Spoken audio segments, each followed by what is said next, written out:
Welcome to The Explainer. Today we're jumping into a really powerful but super simple framework that's all about changing how you communicate. It's designed to help you get from that place of frustration to one of real, genuine connection in pretty much any conversation. Okay, so let's start with a feeling I'm pretty sure we've all had. You're trying to make a point or you're sharing an idea, maybe expressing how you feel, and it's like your words just vanish into thin air. It's that awful, frustrating feeling of being completely misunderstood or, even worse, just feeling totally unheard. And hey, this is not a new problem. The brilliant playwright George Bernard Shaw absolutely nailed it with this quote. See, we often just assume that because we said something, the other person got the message exactly as we meant it. And that gap, right there, that's what we're going to close today. So, how do we get out of all that confusion? Well, here's our game plan. First, we'll talk about what I like to call the communication maze. Then, we'll find our way out with the J.O.Y mindset. We're going to break down each letter, J, O, and Y, before we look at the big finish, the clarity payoff. All right, section 1, the communication maze. Let's quickly talk about the challenge we're really up against. Just think about your day-to-day conversations like a maze. It's full of distractions, wrong assumptions, emotional tripwires, all sorts of stuff. It's basically where our best intentions get lost in translation and lead to total misunderstanding. So section 2, finding the J.O.Y mindset. Now let's talk about the solution. The whole key here is to cut through all that noise. We've got to stop creating conversational static and start sending a clear signal. And to do that, we have to make a very deliberate shift in how we approach things. A shift towards what we call conscious communication. At its heart, conscious communication is really about switching off that conversational autopilot we all use. It's about making a choice to be mindful, to be purposeful in how we talk and how we listen. The goal? To build a real connection, not just swap words back and forth. And the tool that makes this all possible is a super simple, easy-to-remember acronym you can use anywhere, from a big meeting at work to just chatting over dinner. And that is the J.O.Y mindset. J-O-Y. Okay, section 3, J, for just be present. Let's dive into this first letter, J. Honestly, this is the bedrock of the whole thing, and it's all about focusing your most precious resource, your attention. Now, this is so much more than just keeping your mouth shut while someone else talks. It means you're actively listening to understand what they're saying, not just waiting for your turn to jump in. It's about hushing that voice in your own head, tuning out the noise around you, and actually hearing what the other person is communicating, not just with their words, but with their whole vibe. I know, it sounds almost ridiculously simple, right? But think about it. When was the last time someone put their phone face down on the table to really listen to you?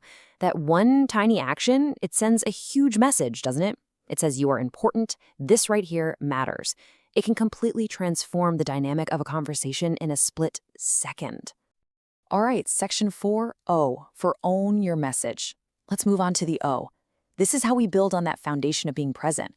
Because once you're actually there, in the moment, you can start communicating with so much more clarity and responsibility. This is really all about taking ownership of your own stuff, your experience. So instead of throwing your feelings out there like they're facts or blaming someone else for them, you frame them as your perspective. This isn't about being weak or passive. It's actually about being incredibly authentic and powerful.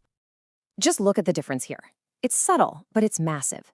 Saying, "You made me feel angry," is like throwing a punch. It immediately puts the other person on the defensive and they throw a wall up. But if you frame it as, "I feel angry when this happens," well, that opens the door for a real discussion. It keeps the focus on the problem, not on an attack. And that brings us to our final letter, Y, for yield to understanding. This is so crucial because it reminds us that communication is always a two-way street. It's not enough to just send your message perfectly. You have to make sure it's actually being received and that you're getting their message too. Now let's be super clear here. Yielding does not mean giving up or surrendering your point of view. Not at all. It means you yield your impulse to be right. It's a huge shift in priority from winning an argument to actually understanding the person in front of you. That's how you create a space for respect and maybe even find a solution. And here's a simple, game-changing way to do this. Just try paraphrasing what you've heard. Say something like, "Okay, so what I think I'm hearing you say is," and then ask if you got it right. This does two amazing things at once. It shows the other person you're genuinely trying to get it, and it gives you a chance to clear up any mix-ups before they blow up. So, Section 6, the clarity payoff. What actually happens when you start weaving J-O and Y together in your everyday life? Well, you get the payoff. You get this profound shift away from confusion and fighting and towards clarity and real, authentic connection. And this just lays it all out perfectly. You move away from being reactive, vague, and defensive, all the things that break connection. And instead, you start becoming intentional, clear, and open. Look at that. You literally start building bridges instead of walls. And the results, they're not just some fuzzy feeling. They're real. You get stronger bonds with family, friends, and coworkers. You get more influence at work. You get way less unnecessary conflict. And really, at the end of the day, it's about living and working with more authenticity and building much, much deeper connections. So here's the big takeaway. The joy mindset isn't just a cool theory to know about. It's a practice. It's something you do. So as you go about your day, I want you to think about this. What is one single conversation, maybe a tough one you've been putting off, or just a simple chat with someone you care about, that you can consciously bring a little joy to today? Because the power isn't in knowing about it, it's in actually doing it.